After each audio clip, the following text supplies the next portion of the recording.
Birla industrial and technological মিউজিয়ামে ৬৭তম প্রতিষ্ঠা দিবস। এই উপলক্ষে খোলা হয়েছে বিশেষ গ্যালারি লস্ট অ্যাট সি। একটি প্রতিবেদন। পৃথিবীর ৩ ভাগ জল আর ১ ভাগ স্থল, সমুদ্রের ব্যাপ্তি তাই অসীম। তবে বিশ্ব উষ্ণায়নের আর পরিবেশ দূষণের কারণে নিরাপদ নয় সমুদ্রে বসবাসকারী প্রাণীকুলও। একাধিক জলজ প্রাণীর অস্তিত্ব আজ বিলুপ্তির পথে।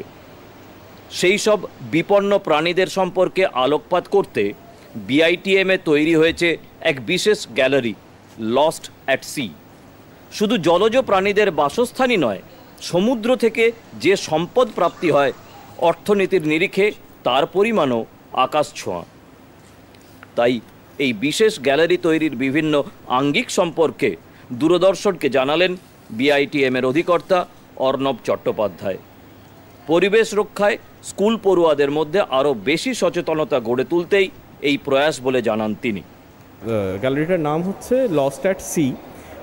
মানে আমরা যে সমস্ত জীবজন্তু, সামুদ্রিক জীব আজকে প্রায় হারিয়ে গেছে বা হারিয়ে যাওয়ার পথে, তাদের নিয়ে গোটা গ্যালারিটাই বানানো। এবং এই গ্যালারিটা 3টে মোটামুটি ভাগে বিভক্ত। প্রথম যে সেকশনটা আছে সেখানে আমরা যে সমস্ত এক্সটিংক্ট সি ক্রিয়েচার্স বা ওশান অ্যানিম্যাল আছে সেগুলো নিয়ে আমরা কথা বলেছি।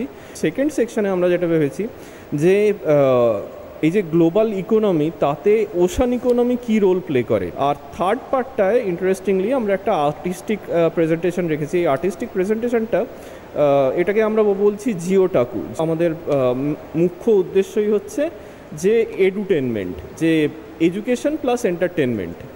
এই যে ডিজিটাল প্রেজেন্টেশনগুলো আছে, এগুলোর মাধ্যমে মানুষকে, স্পেশালি ছোটো বাচ্চাদের, তাদেরকে অ্যাট্রাক্ট করে কিভাবে এর থেকে একটা লেসন তাদেরকে শেখানো যায়।